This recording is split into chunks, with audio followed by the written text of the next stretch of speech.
નમસ્તે, મારું નામ ચૌહાણ દ્વિતીય અજય કુમાર છે. હું ધોરણ 8 માં ભણું છું. આજે મારી શાળાનું નામ કસ્તુરબા કન્યા વિદ્યાલય છે. મારો ટોપિક છે ઉત્સવોના પર્યાવરણ. આજે મેં 12 જ્યોતિર્લિંગ પર મારા ગણપતિ સજાવી. હું તમને પહેલાં થોડીક માહિતી આપું. આ ગણપતિ અમે શાળાની સંસ્થા તરફથી મળ્યા છે. જે સંસ્થાનું નામ છે સેતુ ટ્રસ્ટ. આ સેતુ ટ્રસ્ટ દ્વારા મને મળેલા ગણપતિ છે જે ખાલી માટી અને છાણ દ્વારા બનાવવામાં આવ્યા છે. અને આપણે ઇકો ફ્રેન્ડલી ગણપતિ ઉત્સવ કહેવાનો છે. આપણે આમાં ખાલી ઇકો ફ્રેન્ડલી વસ્તુઓ વાપરવી, જેનાથી પોલ્યુશન ન થાય, જળચર પ્રાણીને કશું ન થાય તેવી વસ્તુઓ વાપરવી. ચલો આપણે આગળ વધીએ.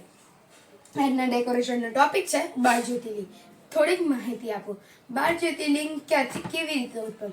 જે જગ્યાએ શિવ ભગવાન સ્વયં પ્રકટ થયા હતા ત્યાં જગ્યાએ 12 જ્યોતિર્લિંગ બન્યા હતા. 12 જ્યોતિર્લિંગ ઘણી બધી જગ્યાએ ઉપસ્થિત છે અને 12 જ્યોતિર્લિંગના દર્શન કરવાથી માણસના કષ્ટો અને દુઃખો દૂર થાય છે. 12 જ્યોતિર્લિંગ મહારાષ્ટ્ર, ગુજરાત, ઉત્તર પ્રદેશ, ઘણી બધી જગ્યાએ આવેલા. ચલો જોઈએ. પહેલું રામેશ્વર, જે સ્થિત છે તમિલનાડુમાં. બીજું નાગેશ્વર, જે સ્થિત છે ગુજરાતમાં. ત્રીજું કાશી વિશ્વનાથ, જે છે મહારાષ્ટ્રમાં. સોમનાથ ગુજરાતમાં. વિદ્યાનાથ છે ઉત્તર પ્રદેશમાં. ત્રંબકેશ્વર છે મહારાષ્ટ્રમાં. મહાકાલેશ્વર છે મધ્યપ્રદેશમાં.